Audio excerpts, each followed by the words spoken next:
Assalamualaikum warahmatullahi wabarakatuh. Halo anak-anak kelas 8, ketemu lagi dengan Bu Yus dalam pelajaran IPA, Ilmu Pengetahuan Alam. Diambil bukunya ya nak. Nah, udah siap? Kali ini Bu Yus akan menjelaskan tentang pesawat sederhana. Pesawat sederhana itu apa saja, Bu? Sebelum ke situ, manfaat pesawat sederhana adalah memudahkan pekerjaan manusia. Nah, kita lihat macam-macam pesawat sederhana. Yang pertama adalah katrol. Anak-anak pernah lihat sumur zaman dulu, atau mungkin di desa-desa masih ada. Jadi kita timba, di atasnya ada katrol. Katrol itu berfungsi untuk mengubah arah gaya. Jadi beban dan gaya yang diberikan itu sama, hanya saja merubah arah gaya. Itu disebut dengan katrol tetap tunggal. Gaya kuasa dan gaya beban sama. Pernah lihat di sawah? Nah, kita ambil airnya, diangkat ke atas, itu kan lebih berat. Jadi lebih ringan kalau pakai timba. Yang berikutnya, yang sampingnya itu ada katrol tunggal bebas. Jadi posisinya katrol ada di bawah, jadi bergerak bebas. Dia berfungsi untuk melipatkan gaya. Artinya menghasilkan gaya yang lebih ringan untuk mengangkat beban yang berat. Katrol bebas ini mempunyai keuntungan mekanik 2. Jadi kalau misalnya beban yang diangkat itu 100 Newton, berarti gaya yang diberikan cuma separuhnya, 50 Newton. Yang berikutnya lagi, nah ini katrol bebas ini biasanya digunakan di pelabuhan untuk mengangkat peti kemas.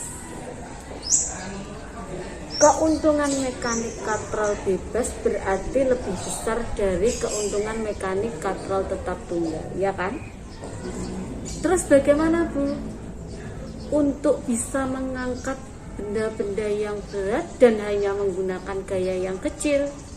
Nah, anak-anak bisa lihat di halaman 82.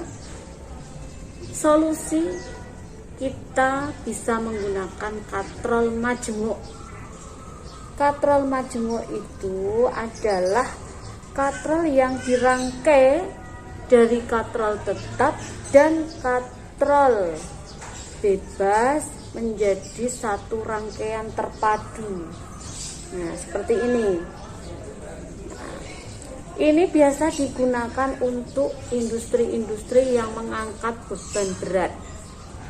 Keuntungan mekanik ini ditentukan oleh jumlah tali. Anak-anak bisa lihat di situ ada tali 1, 2, 3, dan 4.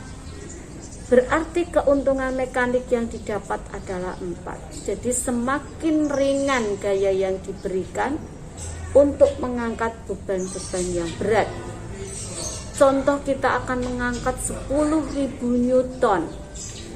Dengan adanya katrol majemuk ini, kita hanya menggunakan gaya yang kecil, jadi seperempatnya.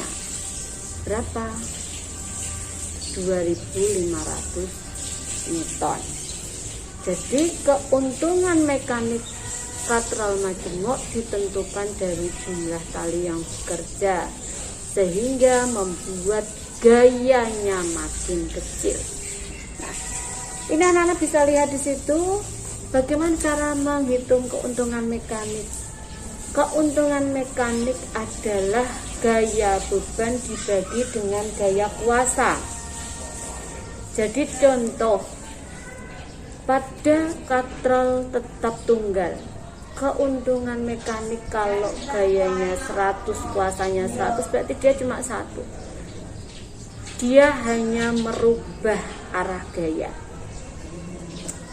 Tapi kalau untuk katral bebas, keuntungan mekaniknya 2, gayanya lebih ringan, dan seterusnya.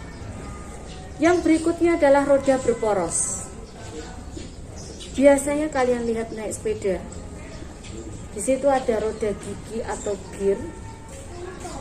Roda gigi ini berfungsi untuk pusat pengatur gerak roda sepeda. Nah, sementara roda sepedanya itu menerapkan prinsip roda berporos. Untuk apa Bu roda berporos? Roda berporos ini berfungsi mempercepat gaya pada saat perjalanan. Nah itu anak-anak, roda gigi ini juga ada pada sepeda motor. Jadi intinya pesawat sederhana adalah memudahkan pekerjaan manusia. Roda berporos ini pun mempercepat gaya laju sepeda dalam perjalanan. Kita lihat yang ketiga, jenis pesawat sederhana bidang miring. Apa itu Bu? Bidang miring merupakan bidang dasar yang diletakkan miring dan membentuk sudut tertentu sehingga dapat memperkecil gaya. Nah, intinya memperkecil gaya kuasa, jadi lebih ringan. Contohnya skru, jadi mudah untuk masuk. Selain itu pisau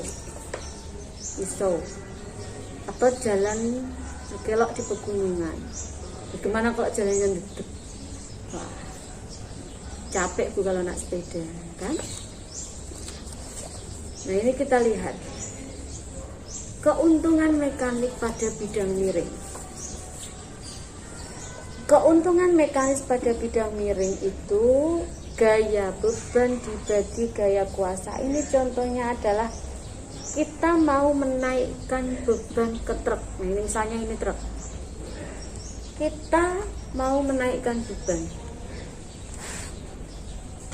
Kalau kita menggunakan papan yang pendek kayak gini dengan menggunakan papan yang panjang, gimana kira-kira? Nah, kita lihat di sini. Keuntungan mekanik pada bidang miring bisa gaya beban dibagi gaya kuasa atau panjang bidang miring dibagi tingginya. Jadi kalau kita menggunakan ini yang pendek dengan yang panjang, gaya yang diberikan akan lebih ringan kalau kita menggunakan yang papan panjang. Karena keuntungan mekaniknya dari panjang bidang miring dibagi tinggi atau hanya ya, jadi tinggi bidang miring.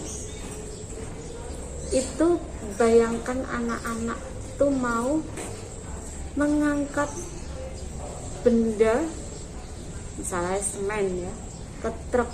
Kalau menggunakan bidang miring yang lebih panjang pasti akan lebih ringan. Jadi prinsip pesawat sederhana semuanya adalah untuk memudahkan pekerjaan manusia. Oke anak-anak, kita lanjut pada pengungkit. Nah cukup sekian. Kita lihat di video berikutnya untuk khusus membahas pengungkit. Terima kasih anak-anak, semoga bermanfaat. Assalamualaikum warahmatullahi wabarakatuh.